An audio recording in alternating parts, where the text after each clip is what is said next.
നിങ്ങൾക്ക് എല്ലാവർക്കും മിസാസ് കിച്ചണിലേക്ക് സ്വാഗതം. ഞാൻ ശോഭിത.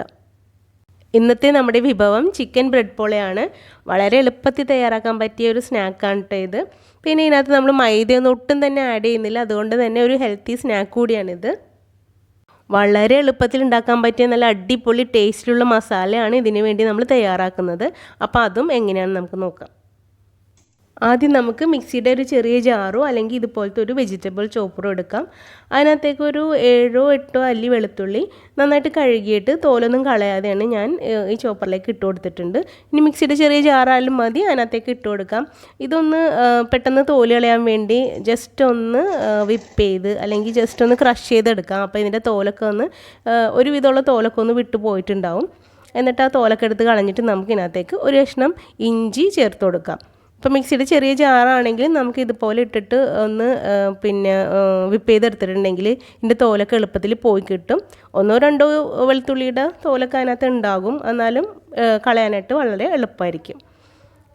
അപ്പോൾ ഒരു ചെറിയ കഷ്ണം ഇഞ്ചി അരിഞ്ഞ് ഇതിനകത്തേക്ക് ഇട്ട് കൊടുത്തിട്ടുണ്ട്. ഇതും ഒന്ന് ക്രഷ് ചെയ്തെടുക്കാം. ഇനി ഇതിനകത്തേക്ക് നന്നായിട്ട് കഴുകി വൃത്തിയാക്കിയ 6 എല്ലില്ലാത്ത ചിക്കൻ പീസസ് ഇട്ട് കൊടുക്കാം. എന്നിട്ട് ഇതും നന്നായിട്ടൊന്ന് അടിച്ചെടുക്കാം. മിക്സിയുടെ ജാറാണെങ്കിൽ നമുക്ക് തോല് കളഞ്ഞ വെളുത്തുള്ളിയും ഇഞ്ചിയും ഈ ചിക്കനും ഒരുമിച്ചിട്ട് അടിച്ചെടുത്താൽ മതി, നന്നായിട്ട് അരഞ്ഞ് കിട്ടിക്കോളും. ഇതാകുമ്പം ചിലപ്പം ഇഞ്ചി അങ്ങനെ ചതഞ്ഞ് കിട്ടണമെന്നില്ല, അതുകൊണ്ടാണ് ഇങ്ങനെ സെപ്പറേറ്റ് ആയിട്ട് ഇട്ട് ഞാനൊന്ന് ചതച്ചെടുത്തത്. ഇനി നമുക്കിതെല്ലാം മസാല ഉണ്ടാക്കുന്ന പാനിലേക്ക് മാറ്റിയെടുക്കാം. എന്നിട്ട് ഞാൻ സവാളയും കൂടി ഇതിനകത്ത് തന്നെ ഒന്ന് ചോപ്പ് ചെയ്തെടുക്കുന്നുണ്ട്. അപ്പോൾ ഇതിനകത്തേക്ക് 3 മീഡിയം സൈസ് സവാള കട്ട് ചെയ്ത് ഇട്ട് കൊടുത്തിട്ടുണ്ട്, കുറച്ച് വലുതായിട്ട്. 2 പച്ചമുളകും ഒന്ന് കട്ട് ചെയ്ത് ഇട്ട് കൊടുത്തിട്ടുണ്ട്. ഇതും ഒന്ന് അരിഞ്ഞെടുക്കാം, ഒന്ന് ചോപ്പ് ചെയ്തെടുക്കാം. മിക്സിയുടെ ജാറിൽ നമുക്ക് ഇതിങ്ങനെ സവാള ഇട്ട് ചെയ്തിട്ടുണ്ടെങ്കിൽ വല്ലാണ്ട് ചതഞ്ഞ് പോലെ ആയിപ്പോവും. അപ്പോൾ ചെറുതായിട്ടൊന്ന് കട്ട് ചെയ്തെടുത്താലും മതി. കട്ടിംഗ് ബോർഡിലോ കയ്യിലോ വെച്ചൊന്ന് കട്ട് ചെയ്തെടുത്താലും മതി. ഞാൻ നേരത്തെ പറഞ്ഞ പോലെ ഈ മസാലക്ക് നല്ല ടേസ്റ്റാണ്. പിന്നെ ചിക്കൻ നമുക്ക് പെട്ടെന്ന് വെന്ത് കിട്ടും, നല്ല സോഫ്റ്റ് ആയിരിക്കും ചിക്കൻ കേട്ടോ. ഈ വെന്ത ചിക്കൻ നല്ല സോഫ്റ്റ് ആയിരിക്കും. നമ്മൾ സാധാരണ വേവിച്ച് ചിക്കനാണല്ലോ എടുക്കാറ്, അതിങ്ങനെ കിള്ളി ഇട്ട് കൊടുക്കലാണ്. അപ്പോൾ അത് ചില സമയത്ത് ചകിരി പോലെയൊക്കെ ഇരിക്കാറുണ്ട് കേട്ടോ. എനിക്ക് അങ്ങനെ വരാറുണ്ട്. ഈ മൂത്ത ചിക്കനാണ് എന്താണെന്നറിയില്ല, ചില സമയത്ത് വല്ലാണ്ട് സോഫ്റ്റ് ഒന്നും ആവില്ല, ചകിരി പോലെയൊക്കെ ഇരിക്കണതാണ്. പക്ഷേ ഇത് ഇങ്ങനെ നമ്മൾ ഉണ്ടാക്കുമ്പം നല്ല പഞ്ഞ് പോലെ നല്ല പെർഫെക്റ്റ് ആയിട്ട് നമുക്ക് ഈ ചിക്കൻ കിട്ടും. 2-3 മിനിറ്റ് മാത്രം ഇതുപോലെ ഒരു മീഡിയം ഫ്ലെയിമിൽ വെച്ചിട്ട് ഒന്ന് ചിക്കി എടുത്താൽ മതി. നമ്മുടെ മുട്ടയൊക്കെ ചിക്കി എടുക്കില്ല, അതുപോലെ നമുക്ക് ഈ ചിക്കൻ കിട്ടും. അപ്പോൾ സ്പാച്ചില കൊണ്ട് ഇതുപോലെ ഒന്ന് ഉടച്ചു കൊടുത്താൽ മതി. ചിക്കനൊക്കെ ചെറിയ പീസസായിട്ട് നമുക്ക് കിട്ടിക്കോളും. ഇനി ഇതിനകത്തേക്ക് ആവശ്യത്തിന് ഉപ്പ് ചേർത്ത് കൊടുക്കാം, എന്നിട്ടൊന്ന് വഴറ്റിയെടുക്കാം. അപ്പം നമുക്ക് ടോട്ടൽ ഒരു 3 മിനിറ്റ് കൊണ്ട് ഈ ചിക്കൻ നന്നായിട്ട് വെന്തോളും. പിന്നെ ഒന്നും കൂടി നമുക്ക് മൊരിഞ്ഞ് കിട്ടണമെങ്കിൽ 1 മിനിറ്റും കൂടി നമുക്ക് വഴറ്റി കൊടുക്കാം. അപ്പോൾ മീഡിയം ഫ്ലെയിമിൽ 1.5 ടേബിൾ സ്പൂൺ വെളിച്ചെണ്ണ ഒഴിച്ചിട്ടാണ് ഞാൻ ഈ ചിക്കൻ ഇതുവരെ മൊരിച്ച് എടുത്തത്. ഇനി ഇഞ്ചി വെളുത്തുള്ളി പേസ്റ്റ് നിങ്ങളുടെ കയ്യിലുണ്ടെങ്കിൽ ഈ ചിക്കൻ്റെ ഒപ്പം ഫ്രൈ പാനിലിട്ടിട്ട് ഇതുപോലെ ഒന്ന് വഴറ്റിയെടുത്താൽ മതി കേട്ടോ. ഇനി ഇതിനകത്തേക്ക് നമ്മൾ നേരത്തെ ക്രഷ് ചെയ്ത് വെച്ചാൽ സവാളയും പച്ചമുളകും ചേർത്ത് കൊടുക്കാം. എന്നിട്ട് 2 മിനിറ്റും കൂടി ഒന്ന് വഴറ്റിയെടുക്കാം. അപ്പോൾ ചിക്കന് ആവശ്യമായ ഉപ്പ് മാത്രം നമ്മൾ ചേർത്തിട്ടുള്ളൂ. ഇനി സവാളക്കും കൂടിയുള്ള വേണ്ടിയുള്ള ഉപ്പും കൂടെ നമുക്ക് ചേർത്ത് കൊടുക്കാനുണ്ട്. അപ്പോൾ ഇതിനകത്തേക്ക് ആവശ്യത്തിന് ഉപ്പും കുറച്ച് വേപ്പില ഇട്ട് കൊടുത്തിട്ടുണ്ട്. ഇനി നമുക്കിത് 2 മിനിറ്റും കൂടെ വഴറ്റിയെടുക്കാം. അപ്പം ഞാൻ വല്ലാണ്ട് സവാള സോഫ്റ്റ് ആക്കാറില്ല. ഇനി കുറച്ചും കൂടെ സോഫ്റ്റ് ആണെന്നുണ്ടെങ്കിൽ 1 മിനിറ്റും കൂടെ നമുക്ക് ഇത് വഴറ്റിയെടുക്കാം.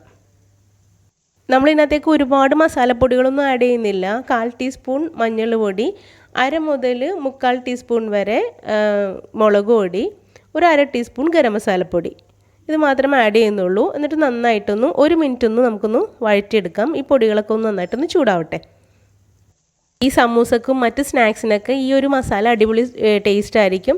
കട്ട്ലറ്റിനാണെങ്കിൽ കുറച്ച് കിഴങ്ങോ കപ്പയോ വേവിച്ചിട്ട്, ഉരുളക്കിഴങ്ങോ കപ്പയോ വേവിച്ചിട്ട് ഇതിനകത്ത് ചേർത്തിട്ടുണ്ടെങ്കിൽ കട്ട്ലറ്റിനും നല്ല അടിപൊളി ടേസ്റ്റ് ആയിരിക്കും. അപ്പോൾ ഇതുപോലെ നിങ്ങൾ മസാല തയ്യാറാക്കണം, എന്നിട്ട് നിങ്ങളുടെ അഭിപ്രായങ്ങൾ എന്നെ അറിയിക്കണം കേട്ടോ. അപ്പോൾ നമ്മുടെ മസാല റെഡി ആയിട്ടുണ്ട്. ഇനി മല്ലിയിലയുടെ ടേസ്റ്റ് നിങ്ങൾക്ക് ഇഷ്ടമുണ്ടെങ്കിൽ കുറച്ച് മല്ലിയിലയും കൂടി വിതറി കൊടുത്തിട്ട് നമുക്ക് ഫ്ലെയിം ഓഫ് ചെയ്യാം. ഇതുവരെ നിങ്ങൾക്ക് ഈ വീഡിയോ ഇഷ്ടമായാൽ ലൈക്ക് കൊടുത്തേക്കണം. ഈ ചാനൽ സബ്സ്ക്രൈബ് ചെയ്യാത്തവർ സബ്സ്ക്രൈബ് ചെയ്തതിന് സപ്പോർട്ടും കൂടി ചെയ്തേക്കണം. ഒപ്പം തന്നെ ബെല്ലൈക്കൺ പ്രസ് ചെയ്ത് ഓളും കൂടി ഒന്ന് ക്ലിക്ക് ചെയ്തേക്കണേ. ഇനി നമുക്ക് ബ്രെഡും മുട്ടയും വെച്ചിട്ടൊരു ബാറ്റർ തയ്യാറാക്കണം. അതിനായി ഞാൻ വീറ്റ് ബ്രെഡാണ് എടുത്തിരിക്കുന്നത്. ഞാൻ പറഞ്ഞില്ലേ ഒട്ടും മൈദ ഇതിനകത്ത് ആഡ് ചെയ്തിട്ടില്ല എന്ന്. വീറ്റ് ബ്രെഡ് വേണമെന്നില്ല കേട്ടോ, ഏത് ബ്രെഡ് വേണമെങ്കിലും എടുക്കാം. അപ്പോൾ ബ്രെഡിൻ്റെ അരികൊന്നും കളഞ്ഞിട്ടില്ല. പിന്നെ ആദ്യം കാണുന്ന ബ്രെഡ് സ്ലൈസ് ഇല്ലേ, അതും ഞാൻ ഇതിനകത്ത് എടുത്തിട്ടുണ്ട് കേട്ടോ. ആ ബ്രെഡിൻ്റെ മൂട് അതും ഞാൻ കളഞ്ഞിട്ടില്ല, അതും എടുത്തിട്ടുണ്ട്. ഇനി ഇതിനകത്ത് ഒരു മിക്സിയുടെ ജാറിലേക്ക് ഇട്ട് കൊടുത്തിട്ടുണ്ട്. ഇതിനകത്തേക്ക് 3 മുട്ട ഉടച്ച് ഇട്ട് കൊടുക്കാം. കോഴിമുട്ടയാണ് എടുത്തിരിക്കുന്നത്.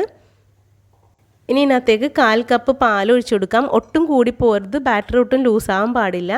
1 ടേബിൾ സ്പൂൺ മാത്രം ഓയിൽ ഒഴിച്ചു കൊടുക്കാം. അപ്പോൾ എൻ്റെ കയ്യിൽ സൺഫ്ലവർ ഓയിൽ ഉണ്ടായില്ല, ഞാൻ റൈസ് ബ്രാൻ ഓയിലാണ് ഒഴിച്ചു കൊടുത്തത്. ആവശ്യത്തിന് മാത്രം അല്പം ഉപ്പും കൂടെ ചേർത്ത് കൊടുത്തിട്ടുണ്ട്. അപ്പോൾ ഞാനിവിടെ 2 നുള്ളി ഉപ്പ് മാത്രം ചേർത്ത് കൊടുത്തിട്ടുള്ളൂ. ഇനി ഇതിനകത്തേക്ക് നമുക്ക് 1/2 ടീസ്പൂൺ കുരുമുളക് പൊടിയും 1/4 ടീസ്പൂൺ ഗരം മസാല പൊടിയും ചേർത്ത് കൊടുക്കാം. കുട്ടികൾക്ക് ചിലപ്പോൾ കുരുമുളകിൻ്റെ ടേസ്റ്റ് അത്ര ഇഷ്ടമുണ്ടാവണമെന്നില്ല. അങ്ങനെ ഉണ്ടെങ്കിൽ കുരുമുളക് പൊടി നമുക്ക് ഒഴിവാക്കാം, അല്ലെങ്കിൽ 1/4 ടീസ്പൂൺ മാത്രം ചേർത്ത് കൊടുത്താൽ മതി. ഇനി ഇതൊന്ന് അടിച്ചിട്ട് വരാം. അപ്പോൾ വല്ലാണ്ട് ഒന്ന് ലൂസായി പോകരുത്. 2-3 പ്രാവശ്യം ഒന്ന് വിപ്പ് ചെയ്തെടുത്താൽ മതി. ഇതുപോലെ ഇരിക്കണം നമ്മുടെ ബാറ്റർ. ഇനി ലൂസായി നിങ്ങൾക്ക് തോന്നുന്നുണ്ടെങ്കിൽ 1 സ്ലൈസ് ബ്രെഡും കൂടി ഇട്ടിട്ട് ഒന്ന് വിപ്പ് ചെയ്തെടുത്താൽ മതി. ഇനി നമ്മൾ ബ്രെഡ് പോള ഉണ്ടാക്കാൻ പോകുന്ന ഫ്രൈ പാനിലോ കേക്ക് മോൾഡിലോ അല്പം ഓയിലോ ബട്ടറോ അല്ലെങ്കിൽ നെയ്യോ ഒഴിച്ചൊന്ന് ഗ്രീസ് ചെയ്തെടുക്കാം.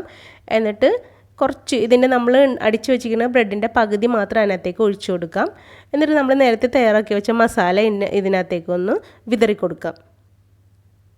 അപ്പോൾ മസാല മൊത്തം ഇതുപോലെ ഇട്ടതിന് ശേഷം നമുക്ക് ബാക്കിയുള്ള ബ്രെഡും കൂടെ ഇതിൻ്റെ മുകളിൽ ഏതാണ്ട് കവർ ചെയ്യുന്ന വിധത്തിൽ ഒന്ന് ഒഴിച്ചു കൊടുക്കാം.